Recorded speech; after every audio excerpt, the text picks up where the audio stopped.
evening, and welcome to another edition of the FTTC podcast, sponsored by Antelope Valley Public Landfill. From draft day to dump day, tackling trash like football fantasy champs since 2002. We're your home for breaking news and breaking balls in the fantasy sports world. From touchdowns to tailgates, we've got it all covered with a dash of witty banter. I'm your host, Jason Stankiewicz, and today I'm joined here by the producer himself, the California kid, Nate Johnson. Nate, how you doing? Hey, Jazz, how's it going? Happy to be here. Yeah, we're glad to have you on. Glad to talk about some of the hot topics from last year, some of the rumors that are floating around. There's a lot of good stuff out there right now in the world of FTTC. Sure is. Can't wait to dive in. All right, let's start off with a little recap of last season. You finished 5-9. You know, you're projected to finish 8th, so slightly below projections, but obviously there were some nerves toward the end of the year. You know, last place was looming. You managed to dodge the proverbial bullet. How did you feel? How was it to escape the grasp of last place? I gotta say, I've never won the league, so I can't really make a fair comparison. But I think the feeling was comparable to winning the chip. It doesn't get much better than that. Grabbing victory from the jaws of defeat. Now, if I'm correct and my research is correct, I don't think you've ever finished last. So, dancing around there, how do you feel about that? It's true. That was my closest dance with the devil, and I hope that's it for a while, and we don't see those deaths again. I think this year, as long as we can avoid taking James Conner in the first or second round, I think that's going to help a lot. But who knows? We'll see where the season takes us. I have a feeling James Conner might pop up there at some point for you. The way he's falling out, he could be right in that Mike's Lucky Charm range. That's right.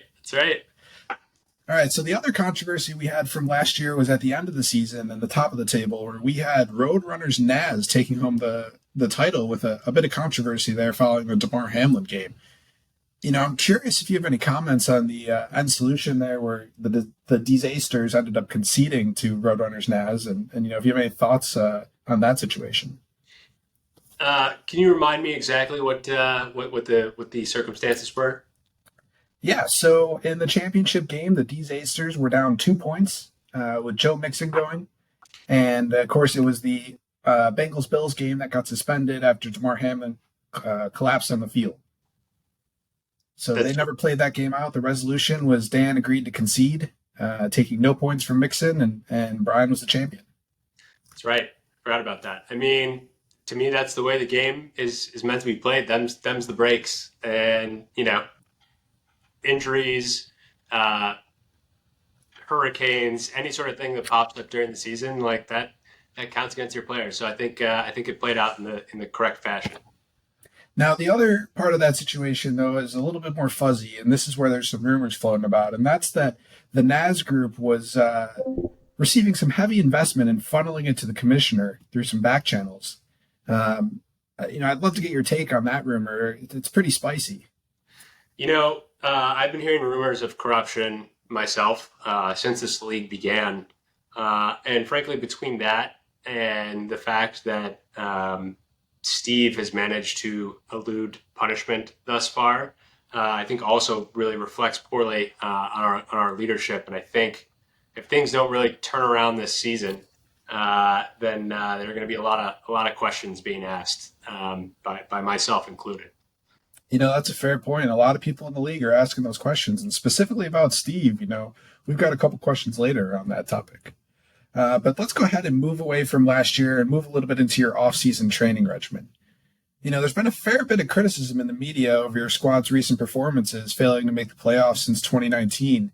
What kind of changes are you implementing this year to your off-season training regimen to hopefully improve? Well, Jazz, I'm up in my mock draft rate to about 5 mock drafts per day. Switching back and forth between the Fantasy Pros mock draft simulator, Yahoo, throwing in ESPN here and there, just to get a feel for, what the draft vibes are out there. And, just really putting in the work, putting my head down, crunching the numbers. And, hopefully that's going to prove out come draft day. I mean, that sounds like a lot of diversity and experience there. It seems like you're getting a lot of different viewpoints, a lot of different, expert rankings. It's a lot to synthesize. Yeah, there's absolutely zero chance that I'm going to get completely confused and totally overthink every single one of my picks. Okay, now the other part of this offseason, we've been hearing some rumors of recent renovations at your training ground. Can you take us through what kind of improvements are being made? Yeah, sure. So we're just trying to bring things, up to snuff for our athletes. Really leaning into AI and technology. A lot of work being done around that and implementation, on our fields. We're installing some turf as well, which we're a little worried about our athletes' ankles, but the owners only gave us so much money to work with, so it is what it is. But hopefully everything's going to be ready to rock once the athletes are rolling out here in the next couple of weeks. I mean, I'm sure the squad will appreciate the new facilities. It's always nice for them. I'm sure when things get brightened up. Let's go ahead and move on to the draft, though. We talked a little bit off-season training regimen, but over the past 5 years, you've taken two running backs and two wide receivers with your first four picks. Never mixing it up, never taking a tight end, no QB in the first 4 rounds. Any reason for this strategy? Jess, I had no idea that was the case, and now you're making me question everything. Clearly, that strategy hasn't gotten me to where it needs to get me. So who knows? Maybe I need to get back to those mock drafts and rethink my strategy. Well, I think it could be a good chance to mix it up. You're sitting in the 10 hole. Who are you hoping falls to you this year in the first round of the draft? Well, Jess, I can't be giving away my trade secrets here. But like I said, if James Conner's still there at 110, that's my guy. Yeah, fair enough. I got to put you on the spot, try and see if I can get a little information out of you. But yeah, I mean, I think you're in a good spot this year, well positioned. Should be a nice little 1-2 turn for you. We're hoping so. We're hoping so. All right, let's talk about the. Actually, sorry, one more question around the draft for you, and this is a fun one. Who do you think will make the worst pick this year? It's a great question. You know what? Steve did not show up for the meeting. His head doesn't really seem to be in it this season, and I don't think he's doing much prep. And I think that could lead to some poor decision making come draft time. But who knows? Who knows? We'll see. Yeah, I mean, Steve's been out of the loop. It'll be curious to see what route he chooses to go. I could see him making one or two stretch picks and certainly coming out with a little bit of a poor team. But we'll see how things play out. Let's talk a little bit about the upcoming season. We'll hit you with a couple regular predictions first, and then we'll talk about a couple predictions related to FTTC. Who do you got for the fantasy MVP in this upcoming year? As in the best player? You know, Bijan's got my heart at this point. Bijan, wow. Really, really like to see what he can do, and I like his odds. It'll be curious to see what the rookie can do. A rookie fantasy MVP, though, that would be a big season. So, thinking a little bit more about the league in general, obviously we'll have another Super Bowl this year. Who you got in the Super Bowl? I think the Chiefs are making it back there, and you know what? Beyond that, I don't know, but I believe in Patty and what he can do, and you know what? I think they'll win another one, Jazz. I was actually doing some research into some of your old drafts, and Patrick Mahomes' rookie year, he was actually a member of Mike's Lucky Charm in the 13th round of all rounds, too. So, honestly, probably one of the better picks in the last 5 years or so, snagging Mahomes that late. So, it's clear to me that you've been a believer for quite some time.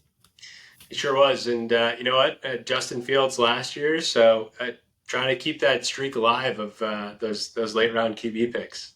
Maybe it makes a little bit more sense, those running backs and wide receivers in the first 4 rounds then. There you go. All right, so let's do a couple predictions about our league as we move on here. Who do you have finishing in last place this year? You know what? Our commissioner has never really plumbed the true depths of our league, and I could see this year being the year. That would be quite interesting to see him down there, especially with some of the rumors swirling around him. We'll get to that a little bit later, but I'd be really curious to see how he'd react to finishing in last place. Now, let's flip that on its head a little bit. Whose turn is it to take home the title? Jess, me, obviously. No Big question. words. The time has come. This is I the love the season. confidence. Okay, let's chat then about our league. Obviously, is a great punishment on a weekly basis with the lowest score shotgun.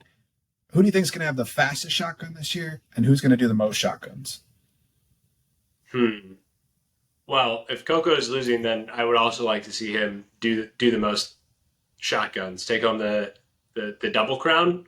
I don't know what the third prong of Ooh, that would be to make it the triple crown, but who's going to do the fastest gun?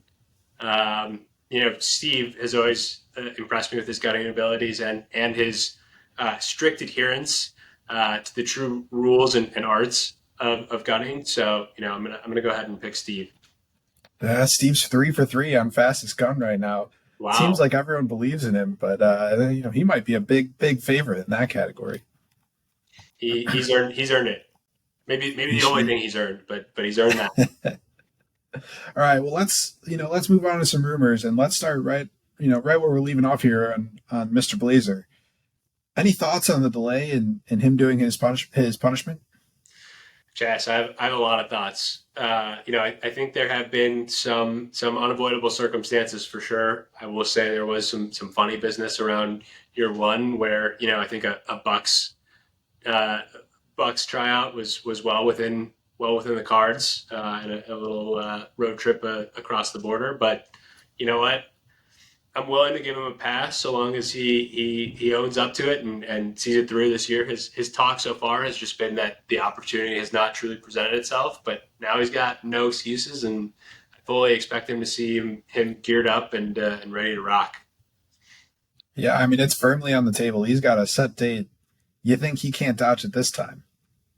Barring catastrophic injury or a quick proposal to his current girlfriend, quick proposal, and then wedding immediately following. I don't know that there are going to be any more nuptials to get him out of it this time. Yeah, he's finally gotten past that wave. All right, let's move on to the commissioner because there's a couple big rumors floating around him. First and foremost, there was seemingly a preliminary announcement that he was going to step down in 2040. Any comment on him potentially being out of the league? I've heard that. Putin has alluded to him stepping down at some point in the future before as well, and obviously that hasn't panned out. So who knows? I think it's more likely that he'll be starting some fruitless international wars before I see him step down. But who knows? It seems like you're calling him Dictator Kokoris over here. Your words, not mine, Jess. All right, well, right along those lines, there's a lot of suspicion about the commissioner ending up with the first pick. Any thoughts? It was potentially fixed. I mean, we've talked about corruption a lot already today, but I'd also like to point out, as I mentioned earlier, that he's never really been at the bottom of the league either. Now he's getting the first pick. A lot of questions, being raised by not even by myself. I'm hearing a lot of things from a lot of other folks. So I think he's got a lot to prove this season. Well, I totally agree with you, Nate, and I appreciate you coming on the show this week. Wish you nothing but the best of luck in the draft and the season coming up, and we look forward to speaking with you soon. Same to you, Jess.